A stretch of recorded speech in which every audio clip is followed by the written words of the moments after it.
प्यारे विद्यार्थियों, अज मैं तुहानू पलासी की लड़ाई, जिसनों फस्ट बंगाल रेवोल्यूशन भी कहा जाता है, उस बारे पढ़ाउण जा रही हाँ। पलासी की लड़ाई 23 जून 1757 ਨੂੰ पलासी नामक स्थान पर हुई सी। यह नवाब बंगाल के नवाब सिराजुद्दौला ਅਤੇ अंग्रेज़ों विचकार हुई सी। इस दे कई कारण सन। सब तो पहला अलीवर्दी की मौत तो बाद 1756 ਵਿੱਚ सिराज उद दौला बंगाल का नवाब बनया, जिस का अंग्रेज़ों के नाल झगड़ा हो गया, जिस दे कई कारण सन। पहला है disrespect of the nawab by the British. अंग्रेज जिहड़े आ जदों सिराजुद्दौला बंगाल का नवाब बनता है तो अंग्रेज उसनूं भेटा के रूप में कुछ भी नहीं भेजते, तो वो जानबूझ के नवाब की निरादरी करते हैं। एक रीत है कि जदों किसी स्टेट दे विच कोई नवाब बनता है तो उत्थों के जिहड़े खास लोग हुंदे आ वो नवाब नूं नवें नवाब नूं भेटा भेजते हैं, पर अंग्रेज़ों ने जानबूझ के उसका निरादर करने लई उसनूं भेट के रूप में कुछ नहीं भेजा। ब्रिटिश सपोर्ट टू शौकत जंग। शौकत जंग नवाब सिराजुद्दौला का चचेरा भरा है, जो कि नवाब के विरुद्ध सी, उसकी राजगद्दी ते बैठण के विरुद्ध सी और अंग्रेज उसकी सहायता करते सन। इस गल का नवाब नूं शिकवा सी कि मेरे दुश्मन नूं अंग्रेज सपोर्ट कर रहे हैं। British alignment with discontented Hindus. Bengal दे विच कुछ ऐसे हिंदू सरदार सन, अमीर सन, जो नवाब नाल असंतुष्ट सन ते अंग्रेज उन्हां नाल गठजोड़ कर रहे सन, जिवें जगत सेठ दे नाल, किशन चंद दे नाल, जो नवाब दे नाल जिन्हां दे संबंध अच्छे नहीं सन। Fortification of Calcutta by the British. अंग्रेज जिहड़े आ जेकर एक नवाब है तो किले बनाउण दा अधिकार सिर्फ उसनूं ही हुंदा है, लेकिन बंगाल दे विच नवाब दे हुंदियां होया अंग्रेज बंगाल दे विच किले बना रहे सन ते नवाब ने उन्हां दे रोकण ते भी ओह आग्या नूं नहीं मान रहे सन। Misuse of commercial concession by the British.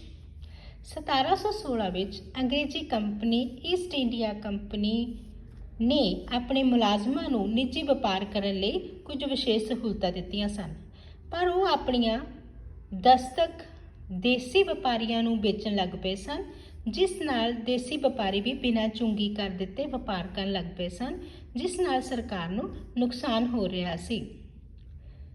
1716 ਦੇ ਵਿੱਚ अंग्रेज़ों ने अपने कर्मचारियों नूं बिना चुंगी कर दिते व्यापार करन ਦੀਆਂ सहूलतां दित्तियां सन, लेकिन वो कर्मचारी भारतीयों नूं अपने दस्तक बेचण लग पे सन, धन लैके अपना दस्तक बेच दिंदे सन, जिस कारण वो व्यापारी भी भारतीय व्यापारी भी बिना चुंगी कर दित्तिਆਂ ही व्यापार करन लग पे सन। इस दा सरकार नूं नवाब दे खजाने नूं फर्क पैंदा सी। इस गल दा भी उसनूं अंग्रेज़ों के नाल नाराज़गी सी।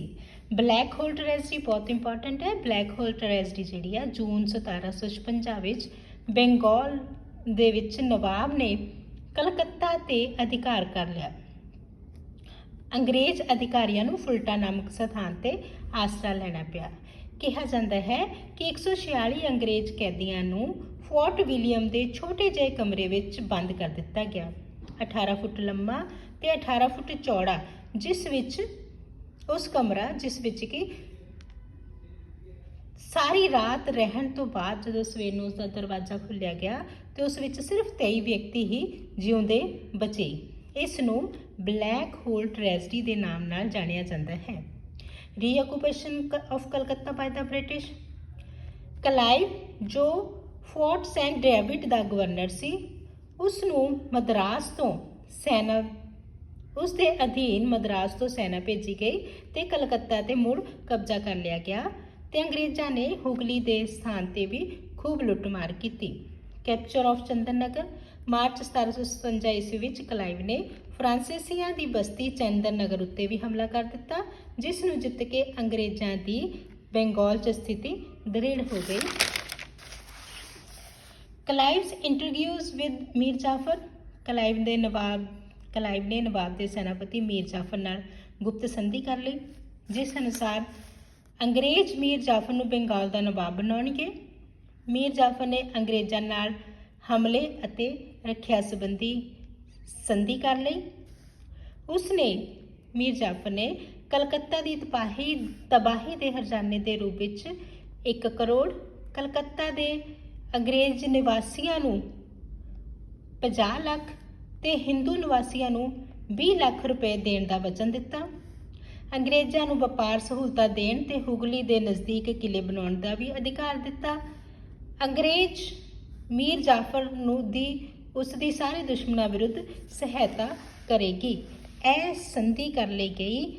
ਕਲਾਈਵ ਨੇ ਨਵਾਬ ਸਿਰਾਜੁਦੌਲਾ ਦੇ ਸੈਨਾਪਤੀ ਮੀਰ ਜਾਫਰ ਨਾਲ ਕਿ ਜੇਕਰ ਉਹ ਲੜਾਈ ਦੇ ਵਿੱਚ ਨਵਾਬ ਸਿਰਾਜੁਦੌਲਾ ਦੇ ਖਿਲਾਫ ਮੀਰ ਜਾਫਰ ਅੰਗਰੇਜ਼ਾਂ ਦਾ ਸਾਥ ਦਿੰਦਾ ਹੈ ਤਾਂ ਮੀਰ ਜਾਫਰ ਨੂੰ ਸਿਰਾਜੁਦੌਲਾ ਤੋਂ ਬਾਅਦ ਮੀਰ ਜਾਫਰ ਨੂੰ ਬੰਗਾਲ ਦਾ ਨਵਾਬ ਬਣਾ ਦਿੱਤਾ ਜਾਏਗਾ। ਇਸ ਲਾਲਚ ਦੇ ਨਾਲ ਮੀਰ ਜਾਫਰ ਆਪਣੇ ਨਵਾਬ ਨੂੰ ਛੱਡ ਕੇ ਕਲਾਈਵ ਦੇ ਨਾਮ ਨਾਲ ਰਲ ਜਾਂਦਾ ਹੈ ਤੇ 23 ਜੂਨ 1757 ਨੂੰ ਦੋਹਾਂ ਸੈਨਾਵਾਂ ਵਿੱਚ ਲੜਾਈ ਹੋ ਜਾਂਦੀ ਹੈ। ਕਲਾਈਵ ਨੇ ਲੜਾਈ ਦਾ ਬਹਾਨਾ ਕੀ ਬਣਾਇਆ ਕਿ ਸਿਰਾਜੁਦੌਲਾ ਨੇ ਫਰਾਂਸੀਸੀਆਂ ਦੇ ਨਾਲ ਗੱਠਜੋੜ ਕਾਇਮ ਕੀਤੇ ਹਨ। ਇਸ ਨੂੰ ਬਹਾਨਾ ਬਣਾ ਕੇ ਉਹ ਬੰਗਾਲ ਦੀ ਰਾਜਧਾਨੀ ਮੁਰਸ਼ਿਦਾਬਾਦ ਵੱਲ ਕੂਚ ਕਰਦਾ ਹੈ। ਮੀਰ ਜਾਫਰ, ਯਾਰ ਲੁਤਫ ਖਾਨ, ਰਾਏ ਦੁਰਲਭ ਨੇ ਲੜਾਈ ਦੇ ਵਿੱਚ ਕੋਈ ਹਿੱਸਾ ਨਾ ਲਿਆ। ਜੇਕਰ ਮੀਰ ਜਾਫਰ ਸੱਚੇ ਮਨ ਨਾਲ ਨਵਾਬ ਵੱਲੋਂ ਲੜਾਈ ਲੜਦਾ ਤਾਂ ਅੰਗਰੇਜ਼ੀ ਸੈਨਾ ਨਿਸ਼ਚੈ ਹੀ ਹਾਰ ਦਾ ਮੂੰਹ ਦੇਖਦੀ। ਨਵਾਬ ਦੀ ਥੋੜੀ ਜਿਹੀ ਸੈਨਾ ਨੇ ਅੰਗਰੇਜ਼ੀ ਸੈਨਾ ਦਾ ਠੱਠ ਕੇ ਮੁਕਾਬਲਾ ਕੀਤਾ। ਅੰਗਰੇਜ਼ਾਂ ਦੀ ਪਲਾਸੀ ਦੀ ਲੜਾਈ 'ਚ ਜਿੱਤ ਹੋਈ ਤੇ ਕਲਾਈਵ ਨੇ ਮੀਰ ਜਾਫਰ ਨੂੰ ਬੰਗਾਲ ਦੀ ਰਾਜਗੱਦੀ ਤੇ ਬਿਠਾਤਾ। ਕੀ ਸਿਗਨੀਫੀਕੈਂਸ ਹੈ ਇਸ ਲੜਾਈ ਦਾ? Ushered a new era in Indian history. Plassey ਦੀ ਲੜਾਈ ਨਾਲ ਭਾਰਤੀ ਇਤਿਹਾਸ ਵਿੱਚ ਇੱਕ ਨਵੇਂ ਯੁੱਗ ਦੀ ਸ਼ੁਰੂਆਤ ਕੀਤੀ ਗਈ। ਰਾਜਨੀਤਿਕ ਦ੍ਰਿਸ਼ਟੀਕੋਣ ਤੋਂ ਇਹ ਲੜਾਈ ਭਾਰਤੀ ਇਤਿਹਾਸ ਦੀ ਸਭ ਤੋਂ ਪ੍ਰਸਿੱਧ ਅਤੇ ਨਿਰਣਾਜਨਕ ਲੜਾਈਆਂ ਵਿੱਚੋਂ ਇੱਕ ਮੰਨੀ ਜਾਂਦੀ ਹੈ। ਇਸ ਕਾਰਨ ਬੰਗਾਲ ਵਿੱਚ ਅੰਗਰੇਜ਼ਾਂ ਦੀ ਸਰਵਉੱਚ ਸ਼ਕਤੀ ਸਥਾਪਿਤ ਹੋ ਗਈ ਔਰ ਭਾਰਤ ਵਿੱਚ ਅੰਗਰੇਜ਼ੀ ਸਾਮਰਾਜ ਦੀ ਨੀਂਹ ਰੱਖੀ ਗਈ। Secondly, enhancement of the prestige of English. Bharat ਦੇ ਸਭ ਤੋਂ ਧਨੀ ਪ੍ਰਦੇਸ਼ ਤੇ ਉਹਨਾਂ ਦਾ ਪ੍ਰਭੁਤਵ ਕਾਇਮ ਹੋ ਜਾਣ ਨਾਲ ਅੰਗਰੇਜ਼ਾਂ ਦੀ ਪ੍ਰਤਿਸ਼ਠਾ ਵਿੱਚ ਬਹੁਤ ਵਾਧਾ ਹੋਇਆ। ਇਨਕਰੀਜ਼ ਇਨ ਦਾ ਬ੍ਰਿਟਿਸ਼ ਟੈਰੀਟਰੀਜ਼। ਮੀਰ ਜਾਫਰ ਨੇ ਅੰਗਰੇਜ਼ੀ ਕੰਪਨੀ ਨੂੰ 24 ਪਰਗਨੇ ਪ੍ਰਦਾਨ ਕੀਤੇ, ਜਿਸ ਦੀ ਜ਼ਿੰਮੇਦਾਰੀ ਤੋਂ ਕੰਪਨੀ ਨੂੰ ਕਾਫੀ ਆਮਦਨ ਪ੍ਰਾਪਤ ਹੋਣ ਲੱਗੀ। Economic and commercial gains to the British. Mir Jafar ਨੇ ਅੰਗਰੇਜ਼ਾਂ ਨੂੰ ਕਾਫੀ ਧਨ ਦਿੱਤਾ। ਕੰਪਨੀ ਨੂੰ ਬਿਨਾਂ ਕਰ ਦਿੱਤੇ ਸਾਰੇ ਪ੍ਰਾਂਤਾਂ 'ਚ ਵਪਾਰ ਕਰਨ ਦਾ ਅਧਿਕਾਰ ਦਿੱਤਾ। ਕੰਪਨੀ ਨੇ ਕਲਕੱਤਾ ਵਿੱਚ ਆਪਣੀ ਟਕਸਾਲ ਸਥਾਪਿਤ ਕਰ ਲਈ। ਆਪਣੇ ਸਿੱਕੇ ਜਾਰੀ ਕਰਨੇ ਆਰੰਭ ਕਰ ਦਿੱਤੇ। Inspiration for